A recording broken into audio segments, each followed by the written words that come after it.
Gampiaguhitan rin ranyo. Marangag nyo rin ni 1116 DXAS Your Community Radio. Sa patuloy si Salam 6:30 to 7. Dumanyo rin ni si Kuya Eldrin.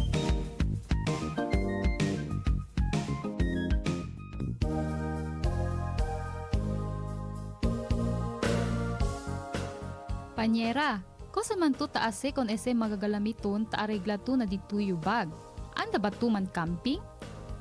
Panyera, ta-prepare ko na dimyo go bag. Importante especialmente na ora del emerhensya, por ejemplo ya lang si Ayman Baha, kabar, nesesita kita evakwa. Tupaw tu panyera, pero kosa ba debe elaman deste?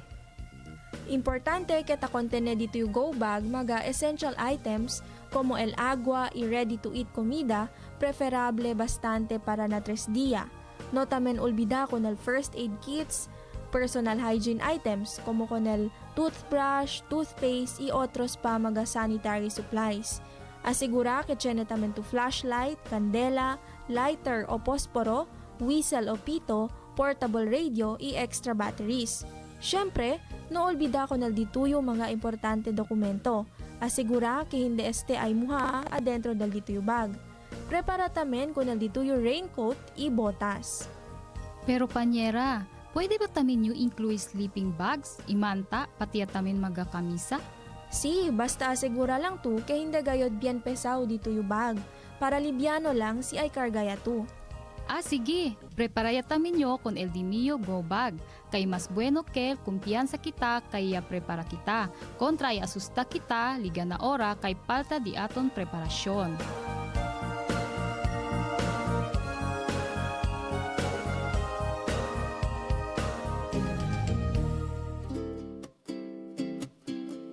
Eleven 16 DXAS, your community radio. Kasama sa araw-araw, kakwentuhan, kakapay. Kaibigan, kabarangay, ito ang radyo mo. 1116 DXAS, your community radio. 1116 DXAS, your community radio. This is your community radio, 1116 DXAS, communicating Christ in our world.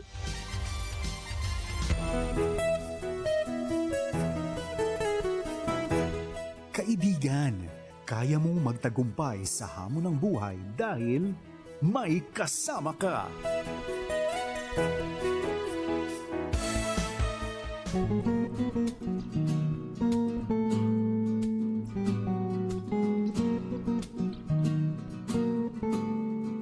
Buenos dias con ustedes, todo mayong buntag kaninyong tanan. Good morning everyone. Sa muli po, Sabado na naman.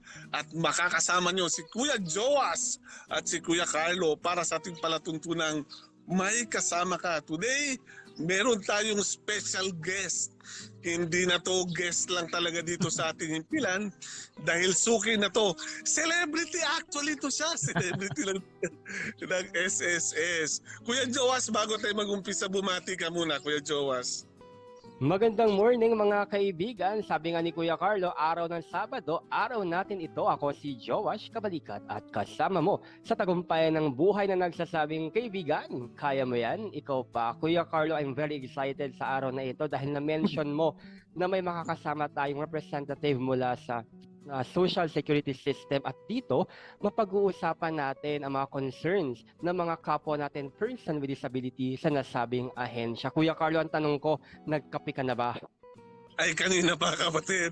Excited na nga talaga ako dito sa ating programa. Well, anyway, kapatid, para hindi na tayo sayang kasi yung oras natin kung tayong dalawa lang mag-usap. Introduce mo muna yan. Basahin mo nga yan kung sino yung ating guest na yan. Ang alam ko talaga, celebrity na yan dito sa ating palatuntunan. Sige, Joas, basahin mo nga sino isa.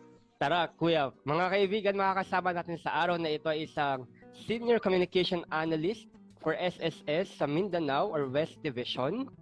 Siya ay naging kabahagi ng SSS noong 2005 at naging regular employee noong taong 2009.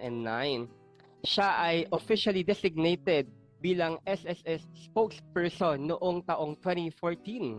Siya ay nakapagtapos sa Ateneo de Zamboanga University sa kursong Bachelor of Science in Computer Science. Kuya Carlo, isa rin siyang ama at asawa kay Mrs. Rodora. At siya rin ay may dalawang anak, si Austin and Azariah. At Kuya Carlo, ito, lagi natin ito napapakinggan. Siya ay ating nakakasama sa ating himpilan dahil mapapakinggan niyo po ang kanyang boses tuwing Huwebes sa programang Ahensya de Konsensya with Social Security System. Mga kaibigan, please welcome Mr. Napoleon Rabanal II. Maraming Sir, salamat. Thank you very much for the invite. Thank you very much for the opportunity na magkaroon po ako ng dalawang programa sa isang linggo, no? It is one of the first that happened dito po sa ating minamahal na stasyon, no? So I hope this today na makapagbigay tayo, no, ng mga impormasyon especially to the stakeholders of the SSS, no, in particular yung sa mga persons with disability. Ay, sir, tarindigan kami milyones de gracias kay sabi yung ito bien busy ga tu gente pero el dito yung corazon para na gente. Bueno ya lang, ese dito yung pagkasinsero, hindi politika pero serbisyo, verdad serbisyo. Sir Baleara, el diaton, sabi man to bien mucho diaton stakeholders, el sector del PWD, persons with disability, necesita también sila claridad na di ustedes sa ahensya.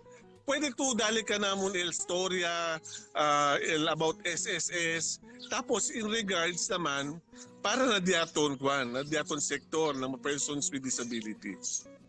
Okay, sa mga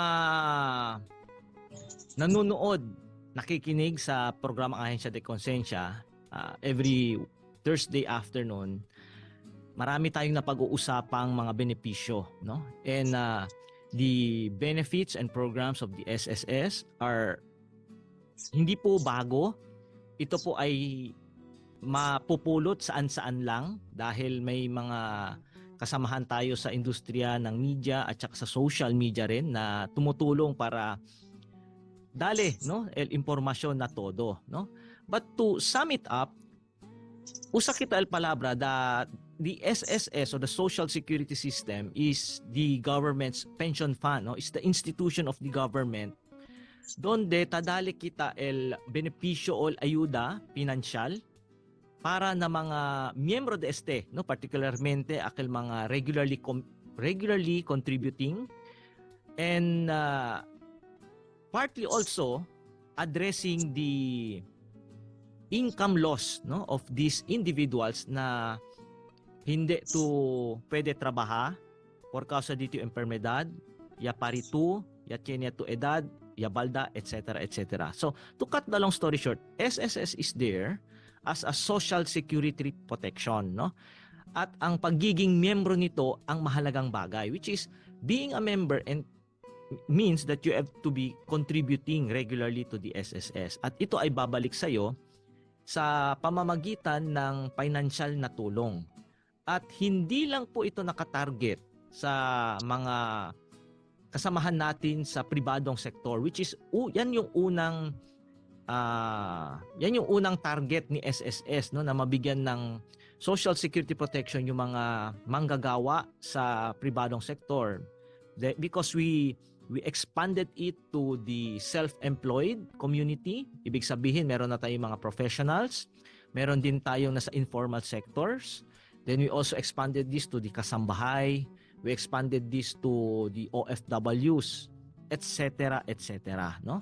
At sa mga hindi na mga currently employed, hindi na po mga self-employed members o ano man, they are still considered members if they pay voluntarily. So sakop dito yung mga miyembro natin na dating madalas nakakapaghulog or nadididekan ng kanilang employer at naire-remit sa SSS, pero sa ngayon ay wala nang paraan na makapagbayad o makapag-remit dahil hindi na sila employed. But some of them have extra income or may chinepondo, no, na pwede sila voluntarily. And mahalaga dito na makikita ng SSS na pag chinek namin yung record, teka, qualified ka para sa mga benefits na ito. At yun, yung mga persons with disability ay kasama, no? Because sa SSS po hindi natin sila tinitingnan kumbaga hindi sila nakatag, quote and quote, na PWD. They are considered members para sa atin. So bali sir, ang mga PWD, saan sila under? Pwedeng voluntarily, pwedeng self-employed. Kasi para sa lahat. Tama po. Tama po yan. So hindi sila nakakategorize sa SSS as PWD, no? Dahil yung pagiging PWD ay posible gaya nung mga iba na congenital, no? Pinanganak silang may mga kapansanan na. Meron naman yung pagiging disability nila ay because they incurred an accident or may sakit na naging malubha, no? At ito po ay dapat experience siya, no? Whether you are working in the private sector or you are a professional or you are an OFW, no? So, mahalaga na maintindihan po ng ating mga PWDs na whether you are working in the private sector, whether you are a household employer, a household worker, or kayo pa ay OFW, basta may tamang contribution po kayo sa SSS, pwede po kayo mag-file para makakuha ng mga benepisyo sa amin. At hindi lang po yan concentrated or nakafocus lang sa disability benefit. Gaya ng kadalasan na binabanggit natin, you can avail of sickness benefit, you can avail of maternity benefit, you can avail of unemployment benefit. Meron din po tayong para sa disability, which is most likely we will be talking about it later on. Meron din po tayo for retirement. Then papasok din diyan yung makukuhang benepisyo ng kanilang napag-iwanan, yung mga funeral at saka death benefits. Okay, sir, follow up lang. Is there any special registration process for person with disability or pare-parehas ng lahat? Yes, pare-pareho lang po, no, yung treatment ng registration with regards to individuals na hindi pa miyembro ng SSS. Lahat po sila ay dapat kumuha ng SSS number, no? They can do so going online sa www.ss.gov.ph at may link po doon, no? May icon doon. There's a portion there that you can check kasi ang dami mga pwedeng makita, no, sa ating website wherein you can secure an SSS number. So isa po 'yun sa unang hakbang, no, para maging miyembro ng SSS. At just fill it out, no, provide the correct information and indicate doon yung anong membership type po tayo, no. Mahalaga po ito because there are confusions, no, with regards to membership dahil ang iba sinasabi, gusto ko mag-member ng SSS para magbayad ako voluntarily, no? Well, most likely yung mindset ng isang nagsasabi ng ganyan tama naman yung pagkaintindi, no, because you are paying on your own, which is voluntarily, no. But in terms of the terminology used by SSS, ibang-iba po yung treatment ng salitang voluntarily paying member dahil yan po sila. Pag sinabi natin voluntary member, they are once upon a time actively paying because they are working in the private sector. Dati na po silang self-employed, may negosyo or may profession, or sa informal sector kumikita sila tapos huminto na, or they are once upon a time an OFW, whether they are land-based or sea-based pero huminto na, no? If they gusto nilang ipagpatuloy, kaya sila continue nila membership na SSS, pero hindi sila categorized as those as mentioned, they are going to pay voluntarily. So during the registration, babalikan natin, may option dyan, no? Kung gusto nilang magbayad on their own, no, without an employer, pipiliin nila po dyan yung self-employed, no? At pag sinabi namang self-employed, hindi naman natin sinasabi na dapat may negosyo kang napakalaki. Hindi naman natin sinabi dito na dapat ikaw ay inhinyero o doktor na isang professional, no? We also consider those working in the informal sector, gaya ng mga labandera, masahista. If you are selling vegetable or ito, yung mga load, di ba? Yung mga sa e-wallet or kayo ay wash your car, yung mga ganyan. Ha? Basta you are earning, pasok po dyan sa self-employed na kategorya. At doon mismo, kung kayo ay nakapag-register na, meron na kayong SS number, and na-indicate nyo po kayo ay isang self-employed, then that's the time you can start paying your contribution. So, ibig sabihin, sir, walang minimum or minimal qualification sa income ng bawat member. Kahit magkano ang income, pasok pa rin sa SSS. Pwede mag-register. Tama po kayo dyan dahil yung pagiging membro natin sa SSS, ang tinitingnan po talaga natin dyan, aside from having an SS number, is meron po kayong contribution. Whether yan po yung minimum o yung maximum o kung intermittent ba yan o continuous. So, mahalaga po na intindihin natin din na hindi kesyo na kapag register kayo online o nakakuha kayo ng SS number, kayo po ay membro na. No? Ang tinatawag natin dyan sa case na yan ay prior registrant. Ibig sabihin, para kayong isang botante na nagparehistro pero hindi kayo bumoto. No? May category lang parang gano'n. So para sa SS, sinabi lang, registrant ka lang. Hindi ka naman nagbayad so hindi ka pa member. So dapat maintindihan po ito ng mga kumukuha ng SS number na hindi po sila makakuha ng mga benepisyo sa SSS dahil walang laman, no, yung kanilang record. So dapat magbayad sila. At speaking of the amount of contribution, while nabanggit niyo po Kuya Diyos, no, kung meron bang amount, certain amount about salary, etc., may sinusundan lang po tayong monthly salary credit o yung minimum na hinuhulog kada buwan, no? So, as a self-employed member, ang pinakamababa natin ay 760 pesos. That's the premium, no? May katumbas yan na monthly salary credit or bracket na 5,000. So, ang pinagkaiba nito, yung tinutukoy nating premium, yan po yung halaga, no, in peso that you remit or that you contribute to the SSS. Papasok po sa pondo nyo.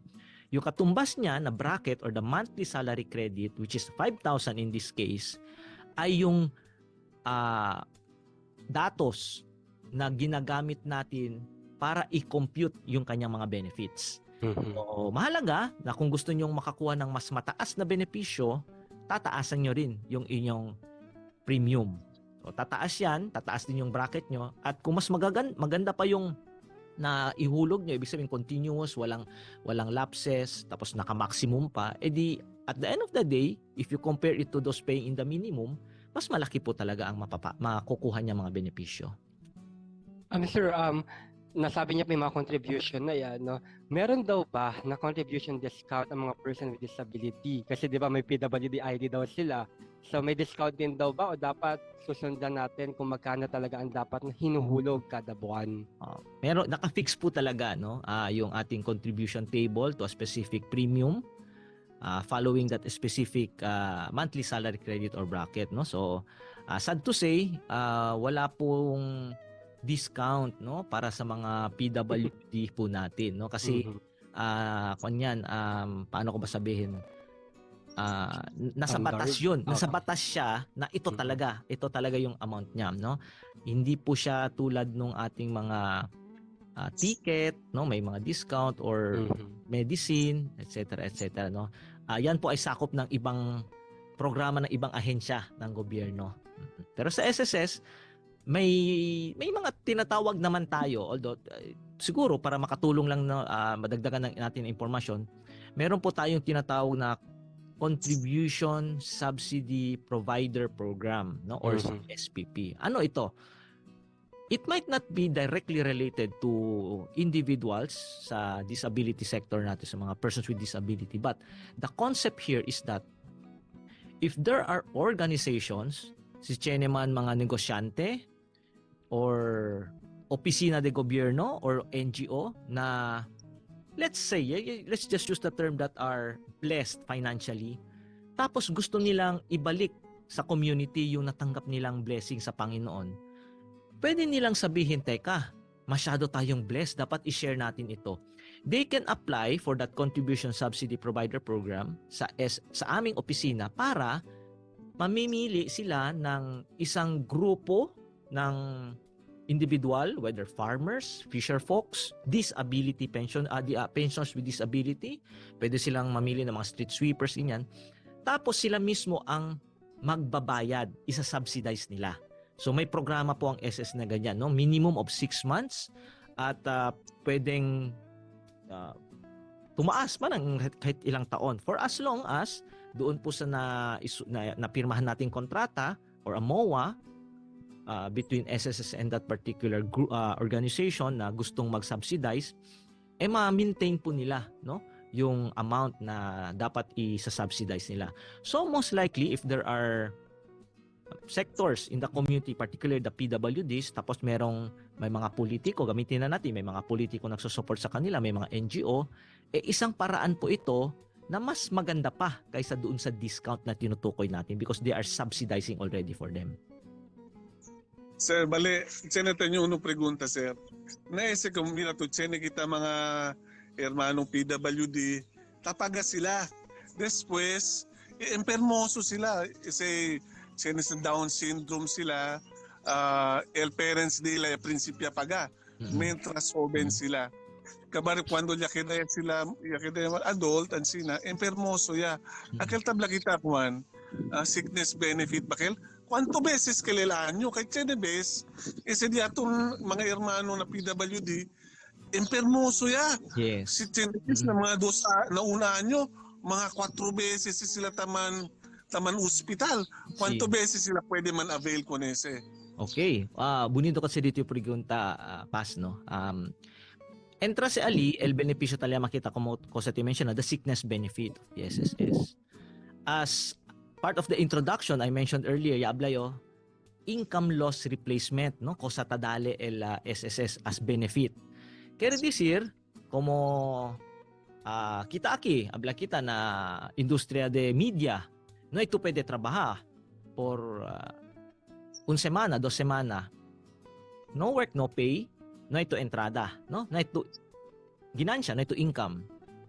Similarly, ang también, no, si Chene PWD, ya empermaele, naile pwede trabaha, no?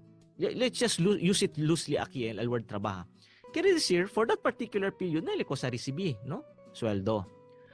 Now, expanded as in a sense na whether you have a job or not, basta emperma 2, si SSS ay dali contigo sickness benefit, no? For as long as these are qualified, na taabuya na mga DTO records, na medical certificate and other findings taabuya that you're sick and pwede man assess DTO doctor, kaya debarasan impairment 2 and you have to rest or recuperate for a certain period or certain number of days.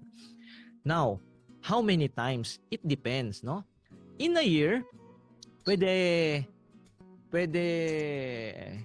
man avail un miyembro del SSS regardless of PWD or hindi, basta man file for sickness benefit for a maximum of 180 days, no?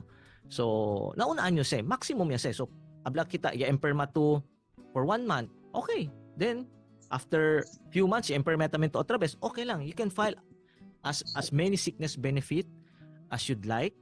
Basta el minimum number of days na filing is 4 days. Okay? So, kaya this year, usa lang kita, el sample. Si Arangka di mio gente pas, kabrabla dentista, sige noy, descansa na ito 2 diya. So, you cannot file for that sickness benefit. Okay? Pero si Arangka gacente, dito gente, kay pone contigo postizo, habla si doktor, el dentista, noy, descansa to mga 1 semana, that's 7 days. Then you can apply for that sickness benefit. No, that the minimum lang, no, is 4 days. Pero si balda 2, kabrabla doktor, pwede to descansa siguro mga 2 months, no, para man recover dito bukog, dito puwersa, allowed también kel, no, basta hindi man lampas 180 days in a year. Now, if ever the following year empermetamen igual syempre el enfermedad, igual el enfermedad na tambira-bira like taduel el corazon, something like that. Pwede consider el SSS a disability, no? Subject to the assessment or the evaluation of our physician. So again, noy abla kita limit, limit, but you can do so file for as long as hindi tuliga kung limit di aton. Thank you very much, Pianap. And then, one question. Kaya na na sabi man tu los demás mga kumuka namon mga trabaho duro, largo di amon bida. Pero kasi kita mga uban mga PWD, nila lifespan hindi sila largo. Mga taligay lang sila mga 30 anyo, 40 anyo. Pakilaya si kumabla to el retirement is at the age of 60. Hindi sila qualified na niya. So, may ba si posibilidad ese when it comes na mga PWD, numas siya tamin na si 60 years old el retirement. Okay, it needs siguro el Congress, no, and the Senate to approve a law, no, or to send to draft to create a law for that. Kay ese benepisyo del SSS estabase, no, na Republic Act 11199, no, and we cannot just amend that, no, for a specific purpose, no, while the initiative, the objective is good. Kaya syempre, depende sa mga gayot, no? These are facts, these are medically supported na hindi todo PWD ay tatchenig at largol edad, no? Now, onde kami, LSSS, ay pwede ayuda if we cannot bring down the retirement age so that we can at least provide benefits to our PWD is for those PWDs to file for a disability benefit because disability también ay hindi manset kami taabla na when you reach 50 amo pa lang tuman-file. No. Even those who are healthy, akel when el salud pero ya disgrasya, abla lang kita, ya kurta el mano, yang bulag el un ojos, joven pa, they can already file for those disability benefit. And speaking of disability benefit, depending on the number of contributions you made, pwede to receive a lump sum benefit or pwede naman to receive pension, which is monthly, tsento ko sa i-receive. So, importante, as I mentioned earlier, na si kere mga to, paga, dito contribution para receive benepisyo, you pay continuously and ensure, as el palabra, ensure that liga to at least 36 months minimum. ¿Por qué? No?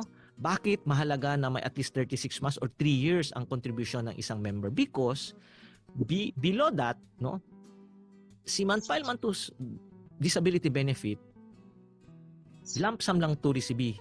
Undalida lang, golpe lang, no? Loose na golpe baka lang, receive lang to then that's it, no?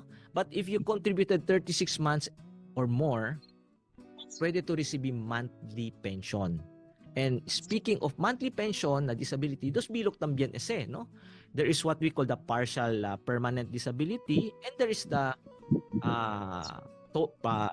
permanent total, no? Partial and total, ang sina na para pasil, no? Como aquel aselio sample endenantes, ya kurta dito mano, ya balda dito siguro left side of the body, el unos, se perde el vista, partial lang kel, no? Tiene lang limit to how many months tadali el SSS na dito yung enfermedad.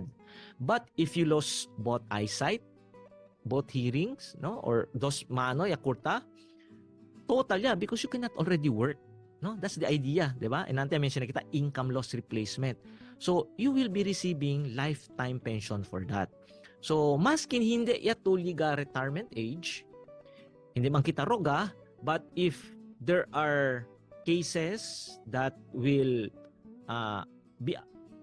entitle you for disability benefit, no, dahil sa LSSS. Again, hindi lang sa with regards to the physical limbs, no, pwede tamin sa na tiento enfermedad na corazon, na dito liver, ya opera contigo, manada pa, no, manada pa sa mga medical or mga illnesses na pwede man consider. Thank you very much. Well, kayo po ay nakikinig sa Far East Broadcasting Company sa impilang DXAS sa programang May Kasama Pa. Magbabalik po kami makalipas po ng isang magandang awitin na ipe-play ni Kuya Roland. At ang awit na ito ay amin pong dinededicate sa mga nagse-celebrate ng birthday, ng mga anniversaries, ang mga gagraduate din. So ang awit na ito ay para sa inyo. Magbabalik po kami makalipas ng awiting ito.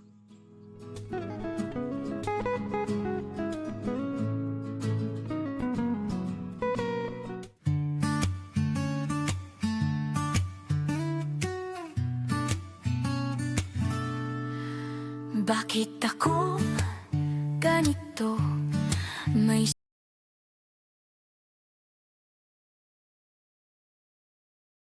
ang tanong mo. Pero kaibigan, espesyal ka dahil dakilang Diyos na sa'yo ay lumikha. Sa araw-araw ng iyong buhay, kasama mo ang Diyos na makapangyarihan. Siyang umaakay, umaalalay at gumagabay, palaging nakikinig sa iyong mga dalangin. Oh, kaibigan ko, hindi ka mag-iisa. May kasama ka,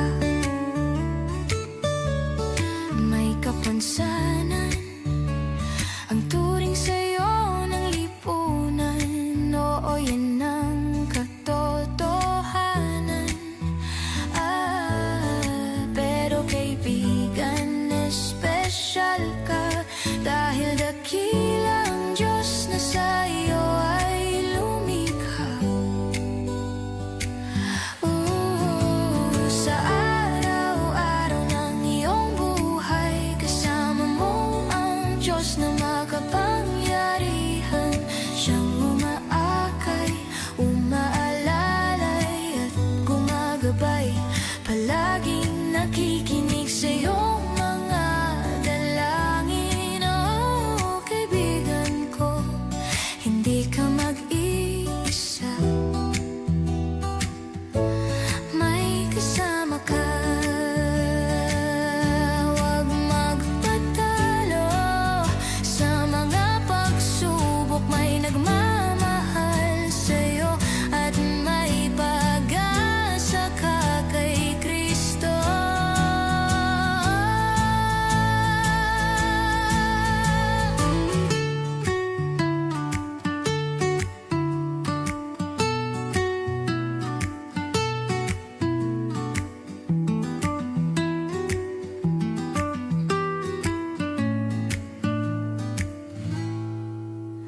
Sa araw-araw ng iyong buhay, kasama mo ang Diyos na makapangyarihan. Siyang umaakay, umaalalay at gumagabay, palaging nakikinig sa iyong mga dalangin. Oh, kaibigan ko, hindi ka mag-iisa. Sa araw-araw ng iyong buhay, kasama mo ang Diyos na makapangyarihan. Siyang umaakay, umaalalay at gumagabay, palaging nakikinig sa iyong mga dalangin. Oh, kaibigan ko, hindi ka mag-iisa. Hindi ka mag-iisa. Oh, hindi ka mag-iisa. May kasama ka, may kasama ka.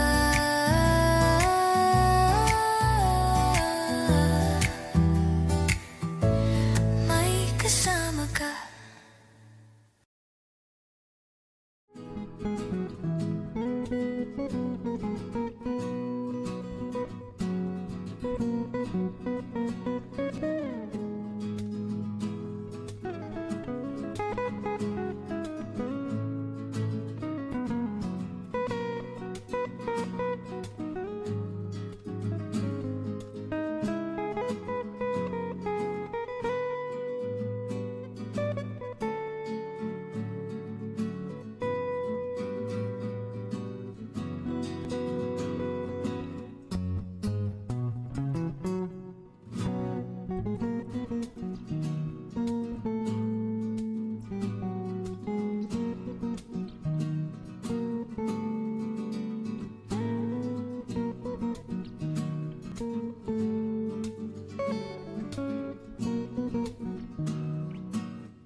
Kayo po ay nakikinig sa Far East Broadcasting Company, sempilang DXAS, sa programang May Kasama Ka. Ang FEBC po ay isang non-profit, non-commercial, but donor-based radio station. Dahil po sa katapatan ng ating Diyos, tayo po ay nagpapatuloy sa pagbabahagi ng mabuting balita ni Kristo. Kung nais niyo po maging kabahagi ng ating radio ministry, mangyari po lamang, iscan nyo lamang po ang QR code ng ating GCash at ng ating mga bank accounts para sa inyong mga donasyon.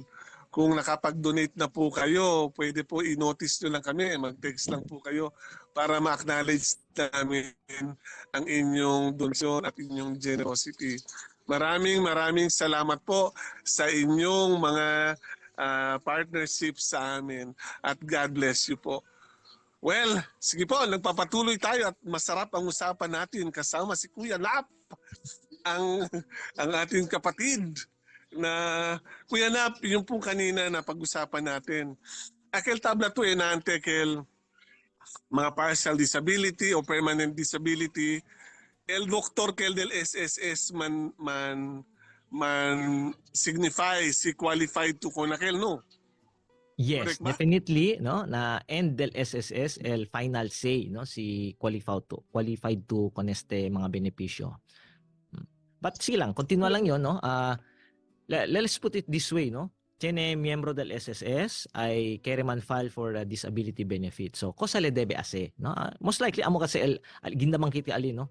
So, una-una, the member should secure medical certificate, no, form.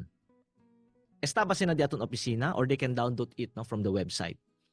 Although, tabla sila, sir, tiene man kami medical certificate, estama na di mo doktor. Yes, it's okay, it's fine. You can attach that as one of your requirements. But using our form, SSS form, is important because markaw alya el mga impormasyon kere sabe di amon mga physician, mga di amon doktor.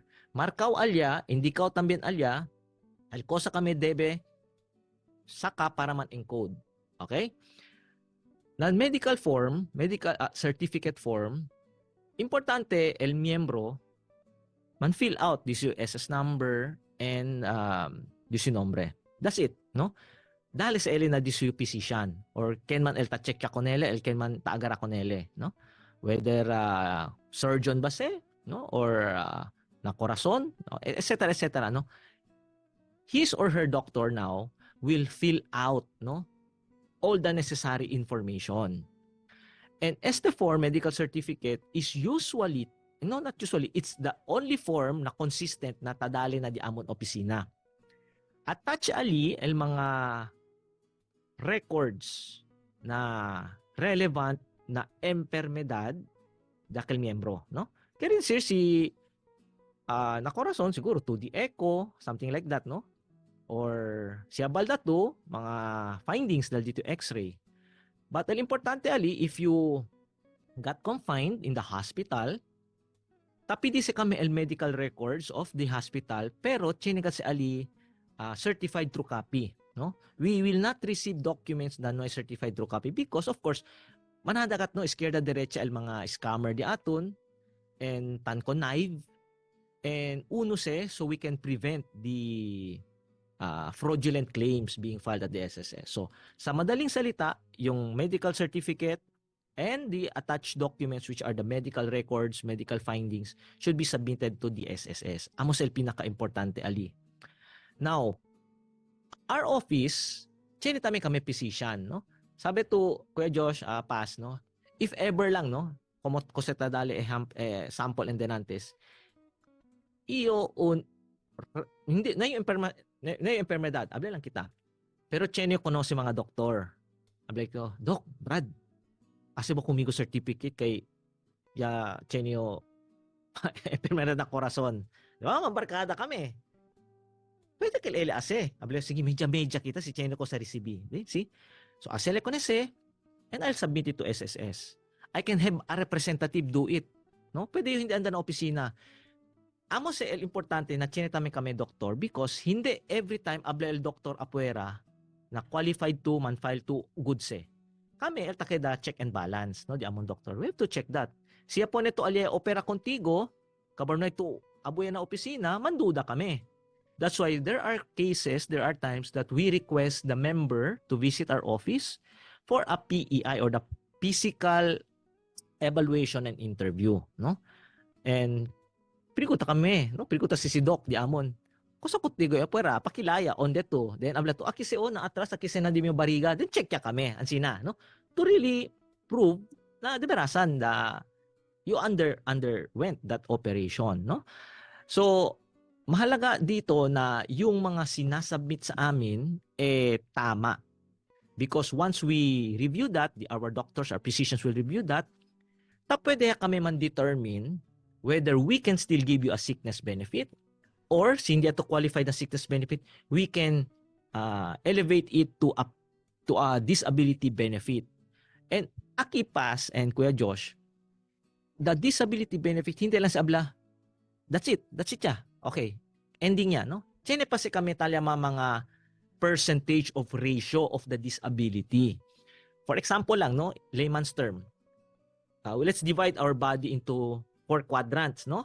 Yan stroke yo, abla kita upper left, kaya research nila nyo 25% of that disability, no?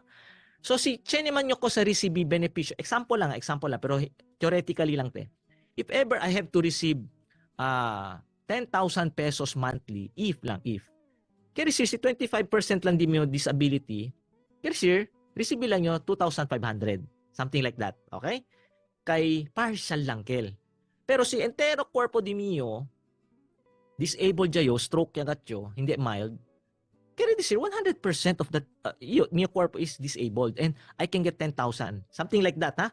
Pero kung lang theoretical, para in layman's term, all our listeners and our viewers, entende sila, ay, ansina gali sa disability, por eso gali, no? Otro LRCB, grande kay media corporal disuyo, kanya, stroke. Iyo, kwan lang, yung bulag lang, hindi pakat bulag, akal impaired lang.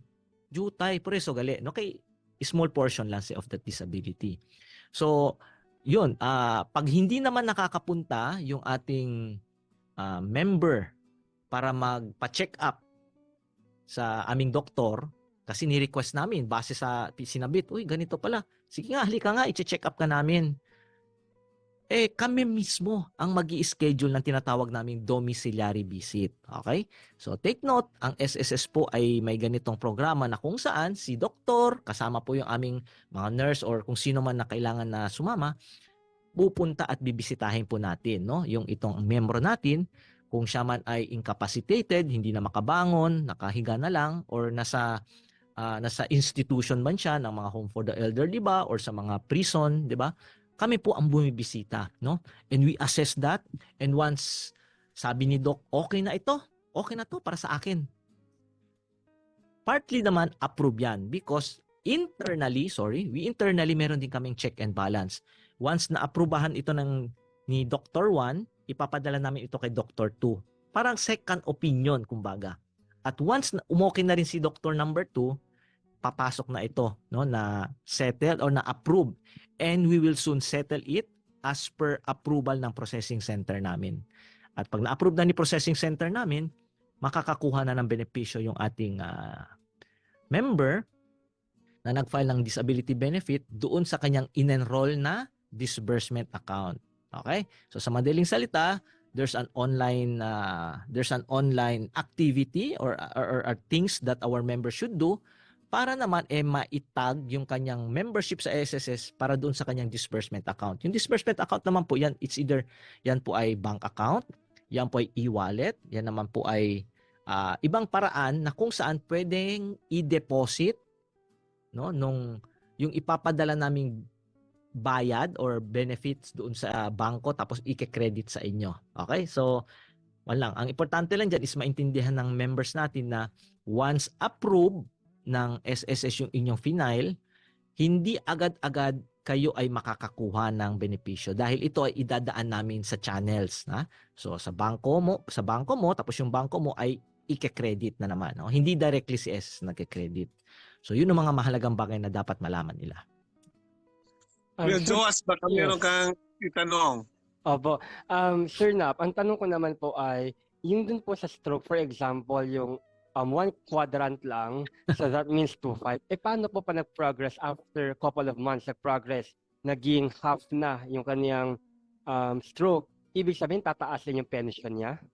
Most likely yes, no, pero depende pa rin sa assessment ng ating doktor kasi may tinatawag naman sila diyan yung it's the same illness, no, it's the same illness, so parang Okay. pag sinabi ay yan pa rin yun, so depende talaga sa assessment ng doktor natin. It's the same case as those having congenital illnesses, no. Sa SSS po kasi kapag congenital siya, tapos saka ka pa lang nagpa-member, hindi mo makukuha yung disability benefit for that particular congenital, gamitin ko salita, congenital illness o congenital disease. Okay?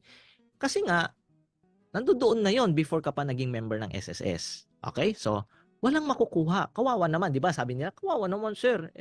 Kasi yun yung policy ng SSS. But, ito ngayon, if yung congenital illness naman niya ay nag-manifest after na siya naging member ng SSS, ibig sabihin nakapag-contribute na siya, tapos ngayon lang talaga nag-manifest, ngayon lumala, then may makukuha siya.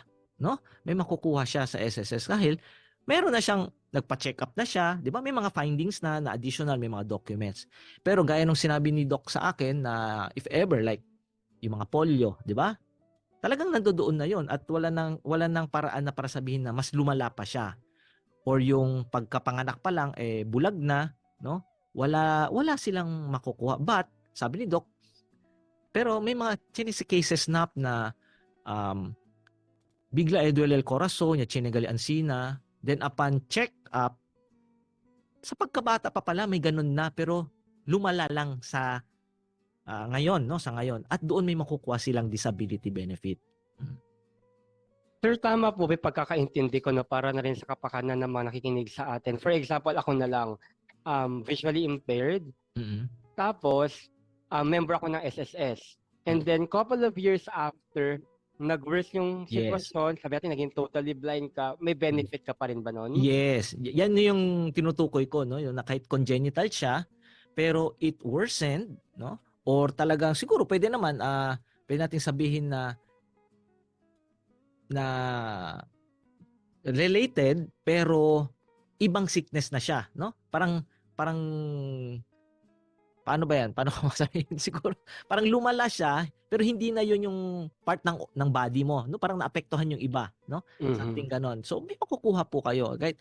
And I suggest madalas naman yung mga pupunta sa atin sa opisina, I have to be in particular mga magfa-file ng retirement, no? Because they have not contributed the minimum number of contributions to entitle them for monthly pension. Sabi nila gusto na nilang kunin, no, yung kanilang benepisyo, and we do not suggest that. Sabi namin continue mo yan. Now, some of them insist. Sabi ko naman ganito na lang, hindi man kita taroga, no? Pero sa katus na diaton medical certificate, anda to na di doktor, manda to man check up. No? Manda to man check up. Akabar, what if chineto dolor na corazon, dolor na cuerpo, no? Na diti ojos medyo malabo ya, no? Baka pwede to sa ka-disability instead of the retirement. Okay, dahil hindi nga niya ma-continue na, hindi na niya mabuo, no, yung minimum.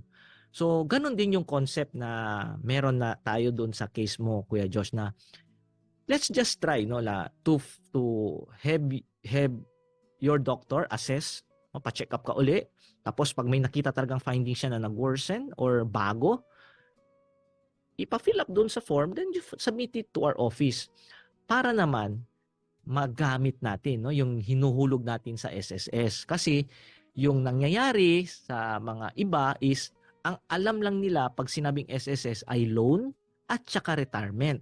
Hindi nila alam na may mga sickness benefit pa lang makukuha. May mga disability benefit pa palang nakukuha. Ang mga nitable enlante pass, no, hindi kita taroga, no, carry kita, di ba? The idea here is that ano bang gusto mo? Magkaka-disability benefit ka o wala? Di ba, I prefer I don't have disability benefit because ibig sabihin, bueno, no, di mo salud, no? So, ang puntos lang natin dito is what if, no? What if you visit a doctor, have your self-assess or check up, and kung may lumabas na finding diyan, mabuti, may SS ka dahil mabibigyan ka ng benepisyo. Ayan, sir, napag-usapan natin yung mga benefit ng disability, sick. Ito, medyo interesting din kasi to, sir. How about sa loan? Qualify din ba ang mga PWD na mag-avail ng SSS loan? Yes, no. Gaya ng nasabi natin kanina, no, yung pagka-categorize sa isang member bilang PWD, immaterial, no? So regardless you are a PWD, you're a mother, you're a divorcee or a widow, no? Pare-pareho yung benepisyo, pare-pareho yung mga pribilehiyo, no? Yung mga loan programs po natin, those are privileges na pwedeng ma-avail nino man basta meron silang tamang qualifying requirements, no? Gaya ng pag loan ang pinag-uusapan natin, at least meron silang 36 months na nahulog sa SSS na na-contribute. Tapos meron silang latest contribution 6 in the last 12 months, no? Ibig sabihin kahit nag-miss sila ng isang buwan, 2 buwan, pero in the last 12 months nakapaghulog naman sila ng 6 na buwan, no? At for that same membership type, so qualified po sila diyan. Ay, thank you, sir. Kuya Carlo, may nais po ba kayo idagdag na katanungan? Ito, isa pa. Yung tungkol, akalinante, Kuya Nap, akil yablatu, ke akil tsenya, kusakal, congenital disease. Tsenya mga parents, mga mayores, ke sila kelkwan. Jutay pa nila anak, sabi sila, si Muria yo si dimi anak solo ya lang sila. So prinsipe yo pagadis yung SSS para legal gundiya pwede ele kosetsa ko sa kami paga kunele. Pakilaya kel pwede ba kel entra siyempre. Anya lang kel siyempre likay akel panse congenital siya ya pagale genial sickness de ese. Pero kakilya na to kwanto anyo kabar ya pagale kabaran sinagan ya sucede. Ya muri el mga mayores kabar tiene ese bata o ese sabihan natin kita mga teenager o adult yale no may sa maliko sa pwede ase. Let me just give you an example. For example, I say akil stage 5 yan yung pagka Down syndrome. Hindi naman sila pwede trabaho. Kabar nila lifespan korto yan lang. Deprived pa sila na nila benefits. Por kasaya. Bira kita no na registration of being an SS member because there are cases no na opisina na we found out no na sinigali mga mayores tapaga contribution, which is okay, which is fine, no, which is fine tapaga to contribution para dito yung mga bata, but during the registration, as I mentioned earlier, di ba, care to paga on your own as a voluntary member, debe once upon a time employed, once upon a time as now you want to pay as a self-employed, debe you have to indicate ko sa klase negosyo to chene, ko sa means of your being a self-employed. Then ali ta pwede man-detect el atong mga processors na porque este individual hindi natin minamaliit as an example those having Down syndrome pwede sila man self-employed. Takilala question which is for them it would be impossible that they are earning, di ba? Kay kilaya to man earn if you have that particular disability. So, maskin online to pwede sa kadis SS number, tapaga el mga parents, but when it comes a time na the disabled individual will file, takidatang question niya sa LSSS because valid ba LDC yung mga contributions, no? Alis taginda question of pasigigat kami na palisiya del SSS kay if there is no means for you realistically to earn, then hindi kami contigo pwede man approve. Pero sa what if tamen case to case, no, di ba, chene mga chene implemented chene mga skills, no, sabi man paint, sabi kanta, no, or invite ko nele tadali ko. So, mag-categorize lang kita no if valid ba el contributions or not. Kasi hindi valid, most likely, ABLAL processor, we will reject that. Even your membership in the first place is not valid because hindi to pwede kada on self-employed. We might return the contributions to the member, no? So, kwan lang ali, best lang kat ali is if the disabled individual is really capable of earning, then fine, pwede si Conele, no? Mapaga na SSS. Pwede li receive benefits in the future. Okay. Mhm. Thank you very much, Kuya Nap. And then uno pa, Akel, in my case, siguro mga 12 months na lang, man-retire ayo. Uy, Uh, 1 year. sabi yo, hindi pa man yung hindi pa man yung muri, bueno pa din yung salud. Kabar, peryatar dahil no ay paga. Paga pa yun, Kel? What would you suggest? Kung Kel, mga, mga PWD, they are able to make some money, peryatar dahil sila no ay paga. Hoping na at the end of the retirement, man-increase Kel nila pension. What would you suggest? Continua pa ba sila? Pag, for example, man-retire yun na October. Kung sa palang Aramis. Paga pa ba yun, Depende. Depende na. Paga. Depende na dito yung assessment because remember, ako nakita na the contributions you make to the SSS, especially latest, no, mga updated contributions, will entitle you to short-term benefits, no? Si atarday ka tunay pagapaga, kabar hindi pa ka to para man-retire como siguro 1 year pa para ma-retire to, kabar na ito pagapaga, kabar yung emperma to ara, no, ito ko sa para receive na SSS sickness benefit because hindi ito qualified. That's why, mga otro, taablagat kami na sige lang, continue lang to, pagalan to. Kaya no, pwede kita abla, baka emperma to, pwede pa to sa ka-sickness benefit. Now, there are also those na looking forward in the future na, sige lang, basta yung, pwede complete el minimum 120 months of contribution, man stop tayo, espera lang yung liga yung 60, no? Then, no, pwede tamang kami pursa kung miyembro na pagato, no? Okay lang tamang kel, no? Si ansina dito yung plano na bida. But remember, if you contribute to the SSS, the more contributions you put into your fund and mas alto pa el bracket, ayudakel para asesubi dito yung benepisyo. Preso kami, tablakat kami na di aton mga miyembro na majority, chenikat ta reklama, pembaho lang at el pensyon, jutay lang, which is true, no? Because when you check their contribution table, when you check their contribution record, minimum lang kat sila tapaga. Kabar, sakto lang, 120 lang ngayon. Nasi kumpara to siya, kalya paga 200 contributions because continuous sa tapaga, kabari ase pali subi el bracket, natural, grande kel el contribution di suyo. So, ang sinatamen pas, no, si kere ka to paraya paga, kaya bla to, ay, sir ka man, anye lang, man retire yun. It's okay, it's fine, no? But if you are also thinking, what if something happens to me, like empermayo, man hospital, yo, pwede pa kayo, receive benepisyo, or what if biglaan, nisisita yung man loan, no? Ka-importante ka change to latest contribution, then I might as well continue contributing. Because remember, kasi mga contribution dito yung, hindi man to say dayon-dayon, usat kita ko na, hindi man to dayon-dayon ko na sa pwede man withdraw or saka, or usa ko mo like change to deposit na bangko. These are contributions in the SSS that you allow our office to invest para liga na tiyempo manpalya to benefits, whether it's retirement or sickness or maternity, tabira tamen si kuntigo 10 times, 20 times, up to 80 times the value. So, amo sa important.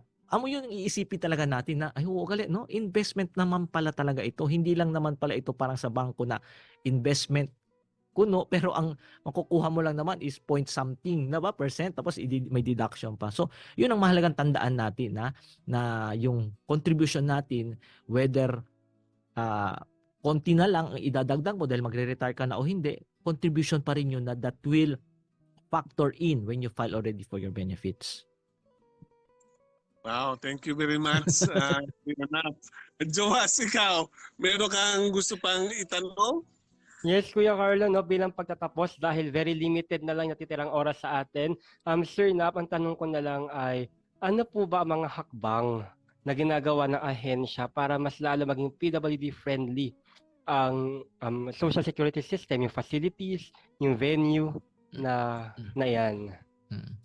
So una sa lahat, no, with regards to facilities physically or outside or our offices, sumusunod naman talaga ang SSS doon sa mga patakaran building code, 'di ba? Dapat may mga ramp, yung mga ganyan, no? Pero sa case natin naman dito, no, dito sa Zamboanga, because diyan tayo located sa City Mall Tetuan, kumo-conform tayo. Kumo-conform yung ating yung host, kumbaga, yung City Mall mismo sa ganyan. But basically compliant naman with regards to those physical aspect. Now, ang gusto kong mas ma-emphasize natin is yung pagiging friendly ng system ng SSS, hindi lang sa PWD kundi para sa lahat, which is we have mandatorily required all our members and all our claimants to register online para lahat ng transaction nila ay magawa nila online, whether they're at home, they are in transit or anuman, pwede nilang gawin kahit gabi, kahit holiday, no? Tapos yung mga PW natin, pwede na nilang i-comply or i-submit yung mga documents virtually, electronically through the website. At yung monitoring naman, for example, may mga pensioners na pensioner na disability na kailangang mag-yearly check hindi na yearly check-up, yung yearly confirmation, pwede nating gawin via Zoom, via video conference. Tapos yung lahat digitally pwede nating gawin. And as nabanggit ko earlier, yung pagkakaroon namin ng domiciliary visit, we can also attribute that to being PWD friendly. No, we will not force our members who are incapacitated to visit the office, naka-wheelchair, nakahiga. Hindi namin pipilitin yun. Pag there is really a cause for us, valid reason na pumunta yung representative, sinabi hindi talaga makakalakad si Lola, hindi talaga si Lolo makakabangon, kami mismo ang pumupunta. And that speaks volumes to yung concern namin, no, for our service delivery. Hindi lang para sa PWD, para sa lahat po, allowed yan. Maraming salamat, Kuya Nap. Malaking tulong sa amin yan. Kaya di ato mga bibientes aquí na Zamboanga y en entero mundo, ya uwi ustedes con Kuya Nap, el verdadero hermano del mga bibientes desde SSS. Maraming salamat, Kuya Nap. Thank you for your time. Kuya Jowas, ikaw, meron ka pang gustong sabihin? Wala na, Kuya. Ang dami ko na pong natutunan. At sana ganun din yung mga nakinig sa atin na naging informed and aware sila patungkol sa mga bagay na ito.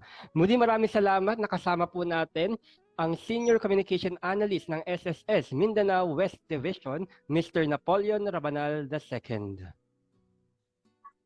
Well, sa ngalan po ni Kuya Roland Alfonso, ni Kuya Nap, ako po si Kuya Carlo, patuloy nagpapaalala sa inyo, ang hamon ng buhay, mahaba pa yan, pero kaya-kaya natin yan dahil may kasama ka. Kuya Jowas, ikaw. Paalam mga kaibigan, ako si Joash Kabalikat at kasama mo sa tagumpayan ng buhay na nagsasabing, kaibigan, kaya mo yan, ikaw pa. See you next Saturday. God bless you. Paalam. Happy weekend, everyone.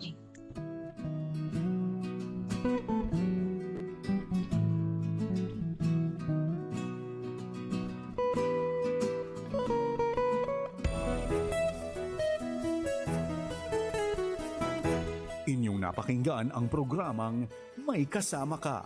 Para sa mga mensahe o komento, mag-text o tumawag sa 0916-296-6625.